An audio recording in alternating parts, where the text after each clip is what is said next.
Dünya meşakkatin birge kürede, şatlıkları bigerek vaziken,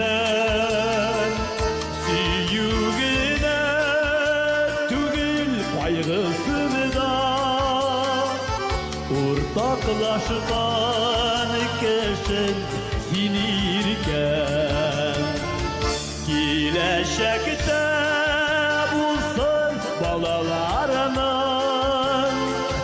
bextlerini birge küresin, sabırlıkta tulgan mehabbetini.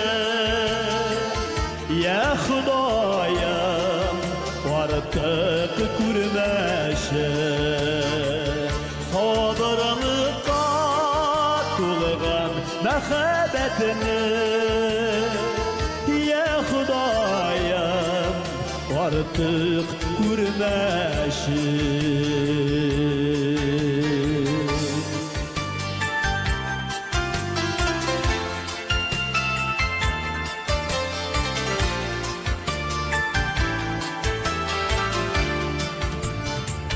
Vay şanında günler yaktısında, karangı tün itip sonadı,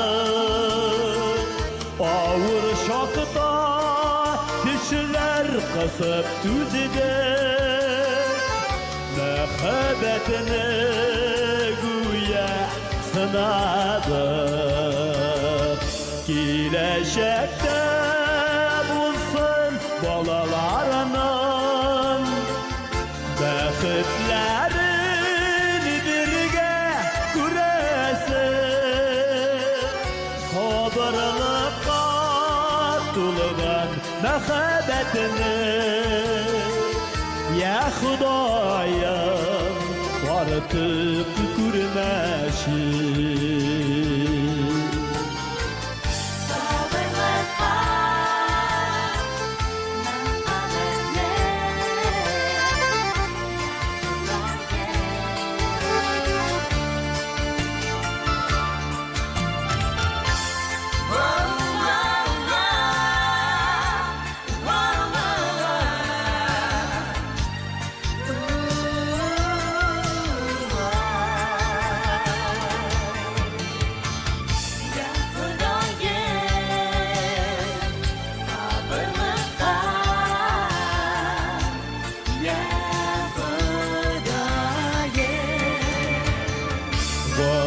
Vadihatım bulgan üçün süydüm, Köngelinden yazdım sözlerim, jırlarımı sana bağışladım. Sandık açılar yazdı gülerim, bileşekte bulsun balalarının bextlerini birge küresin, sabırlıkta tulgan mehabbetini. Ya Xudayım artık kurmeşim, bileşekte bulsun balalarının bextlerini birge küresin, sabırlıkta tulgan mehabbetini. Ya Xudayım artık kurmeşim, sabırlıkta tulgan mehabbetini.